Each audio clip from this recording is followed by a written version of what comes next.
Assalamualaikum warahmatullahi wabarakatuh. Perkenalkan di sini dari kelompok SPMC akan menjelaskan tentang kasus Hasbro Interaktif. Untuk yang pertama ada Perdana Putra dengan NIM 145. Yang kedua ada Alif Fatur Rahman dengan NIM 113. Yang ketiga ada Brimi Fasila dengan NIM 743. Dan yang terakhir ada Rizky Kurniawan dengan NIM 057. Dalam ringkasan ini, Hasbro didirikan oleh Henry Eisenfield di Pawtucket, Rode, Islandia pada tahun 1923. Dulu Hasbro adalah perusahaan yang memproduksi berbagai produk murah, tetapi pada akhirnya beralih ke produk mainan pada tahun 1940. Pada tahun 1951, George Lerner sebagai penemu mainan menjual Hasbro kepada Merrill Eisenfield yang merupakan presiden dari perusahaan Hasbro dan merupakan anak dari Henry Eisenfield. Masa depan Hasbro berada di mainan. Lebih dari satu dekade kemudian Hasbro memiliki HIT yang luar biasa dan perusahaan terus tumbuh dan go public pada tahun 1968. Ketika Merrill meninggal pada tahun 1979, Hasbro diteruskan oleh anak Merrill yang bernama Stephen Eisenfield. Di bawah kepemimpinan Stephen, Hasbro menjadi salah satu perusahaan dengan pertumbuhan tercepat di Amerika.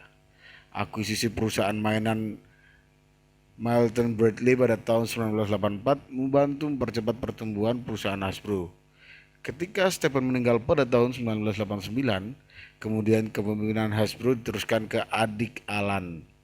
Hasbro mempunyai banyak produk terkenal seperti Monopoly, Batman, Nerf, Play-Doh, dan masih banyak lagi. Industri mainan Hasbro berkembang menjadi pacuan kuda.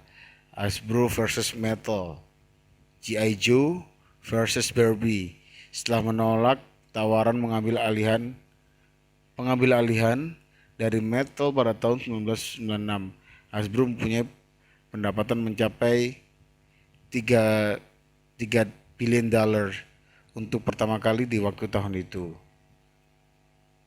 Dan untuk selanjutnya dalam struktur Hasbro Interaktif diciptakan sebagai sebuah divisi terpisah dan independen. Tom Duxbury mempekerjakan 5 orang dari divisi permainan Hasbro di Springfield, Massachusetts, dan mendirikan toko di Beverly, Massachusetts. Tom Duxbury menyadari bahwa karyawan Hasbro tidak memiliki semua keterampilan yang diperlukan untuk membuat bisnis sukses, sehingga Tom Duxbury mempekerjakan sejumlah orang luar termasuk Tony Parks, perangkat lunak pengembang yang terkenal dalam industri video game, dan beberapa penjual berpengalaman pengembang yang terkenal dalam video game interaktif. Tom Duxbury membuat semua keputusan operasional, termasuk yang berkaitan dengan struktur organisasi, pemilihan produk, dan perjanjian kemitraan. Hasbro Interaktif mengikuti perencanaan tahunan Hasbro dan siklus review tanpa interaksi yang signifikan dengan divisi lainnya. Tanpa hubungan formal, tim pemasaran dalam Hasbro bekerja sama dengan Hasbro Interaktif untuk memastikan bahwa merek tetap konsisten sebagai Hasbro Interaktif produk tradisional ke dalam format interaktif. Selanjutnya ada percepatan pertumbuhan Hasbro. Pada tahun 1997, pendapatan Hasbro meningkat dari 35 million dolar sampai 86 million dolar. Tahun itu Hasbro Interaktif punya 2 pertandingan pada industri daftar top 10, Froger dan Tonka. Sebagai hasil dari kinerja yang kuat, Hasbro juga memberi penghargaan pada karyawan mereka berupa bonus untuk mencapai harapan agar pendapatan dapat berganda lagi Tom Duxbury memperluas kegiatan Hasbro untuk mencoba menerjemahkan Hasbro Property yang ada ke format interaktif. Sebagai contoh, ia membeli lisensi untuk menghasilkan permainan didasarkan pada permainan televisi yang sukses. Dia juga membeli hak untuk semua game Atari untuk memperbarui minat klasik seperti Asteroid dan Missile Command. Akhirnya pada bulan Agustus, Hasbro Interactive mengumumkan akuisisi dua perusahaan, yaitu Microprose dan Avalon Hill sebesar 70 juta dolar dan 6 miliar juta dolar. Memperluas unit produk lebih lanjut, Frogger menjadi salah satu dari 5 games pada Sony PlayStation. Usaha akuisisi menjadikan Hasbro memperoleh keuntungan pendapatan sebesar 23 miliar dolar pada tahun 1998.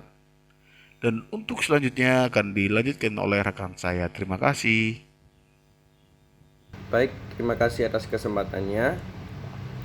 Perkenalkan, nama saya Muhammad Rizky Kurniawan dengan NIM 2018-310057. Di sini saya akan melanjutkan presentasi dari rekan saya. Nah, tantangan pertumbuhan Hasbro yaitu adalah SDM, karena daya saing antara divisi-divisi tersebut meningkat, namun persaingan itu terbatas dikarenakan sumber daya yang dibutuhkan untuk melaksanakan pertumbuhannya rencana tidak dapat diperoleh. Berarti SDM atau sumber daya itu tidak dapat diperoleh dengan maksimal. Nah, oleh karena itu pertumbuhannya tidak dapat diperoleh dengan lancar. Baik, selanjutnya yaitu pengetatan kontrol di Hasbro Interactive. Nah, di sini awal mulanya itu Tom Duxbury begitu sibuk menilai target akuisisi dan memiliki sedikit waktu tersisa untuk mengelola sistem pemantauan keuangan Hasbro Interactive seefisien mungkin. Bahkan informasi bisnis yang dianggap standar dalam Hasbro tidak tersedia dalam Hasbro Interactive. Lalu Tom Duxbury ingin fokus pada masa depan. Tom merasa dirinya berada di atas kekhawatiran tentang rincian keuangan. Nah, oleh karena itu Hasbro Interactive Rombau menyewa Carly McCarthy untuk melayani sebagai petugas operasi dan Jackie Daya sebuah keuangan eksekutif dari industri penerbitan yang berhasil integrasi dari beberapa perusahaan yang diakuisisi. Keduanya bertugas mengawasi biaya.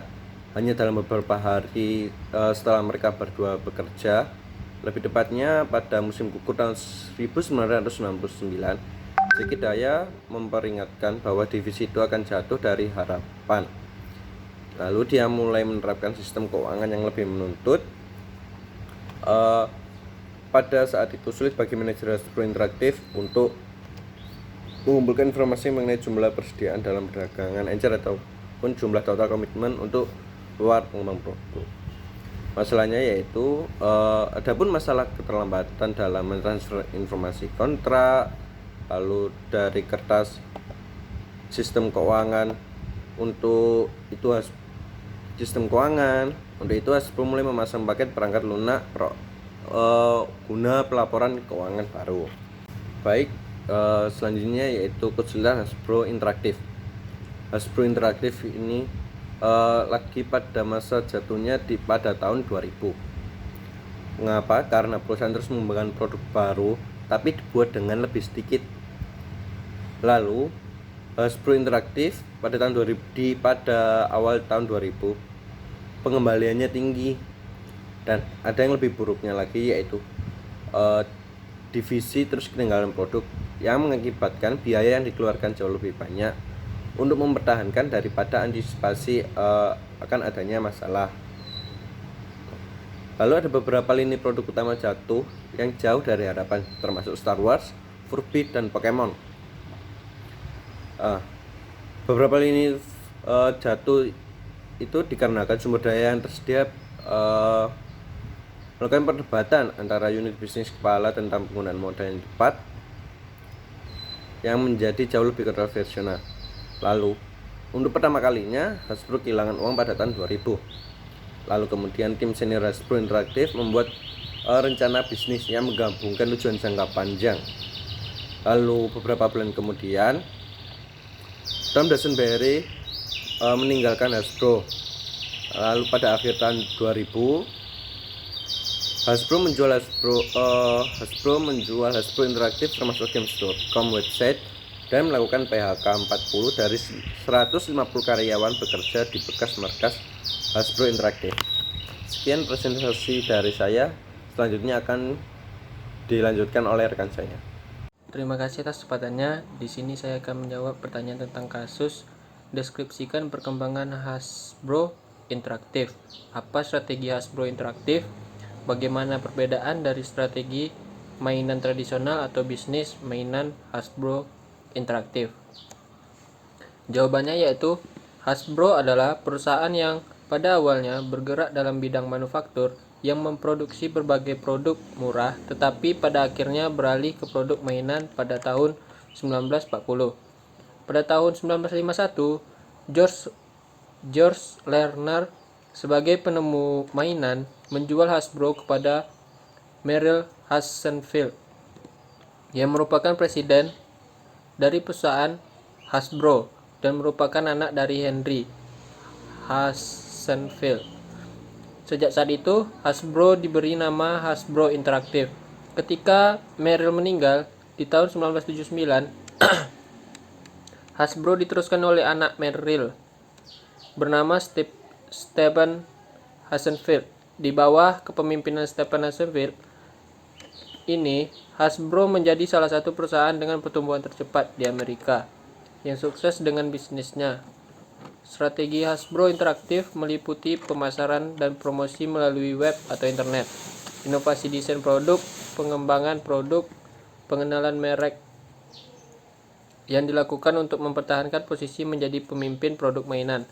Perbedaan dengan strategi mainan tradisional atau bisnis Hasbro adalah Hasbro Interactive berfokus pada pengejaran target, pendapatan, dan inovasi produk baru dengan melaunchingkan setiap produk barunya berdasarkan film yang telah sukses di pasaran, dengan begitu dapat membantu promosi penjualan.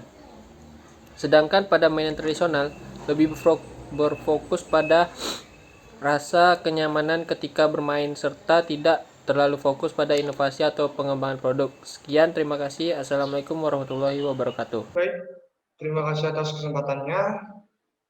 Saya Lifatur Rahman dengan NIM 2018-310-113 akan melanjutkan presentasi itu dari rekan saya. Yakni saya akan menjelaskan tentang kasus kedua. Di sini ada pertanyaan kasus, yaitu apakah organisasi dan kontrol Hasbro Interaktif konsisten dengan strategi? Bagaimana dengan rencana dan anggaran sistem yang mendukung atau menghilangi pertumbuhan Hasbro Interaktif? Lalu jawaban kasus di sini yaitu kontrol Hasbro Interaktif konsisten dengan strategi, karena dengan keberhasilan strategi yang dipakai oleh Hasbro terbukti meningkatkan pertumbuhan perusahaan yang cepat serta dapat meningkatkan begitu cepat. Hasbro Interaktif juga bekerja sama dengan Hardbound dan Charlie Security untuk melayani operasi dan daya sebuah keuangan eksekutif dari perusahaan penerbitan yang berhasil mengintegrasi beberapa perusahaan. Mereka bertugas mengawasi biaya perusahaan Hasbro Interaktif, rencana dan anggaran dipengaruhi oleh kinerja unit usaha.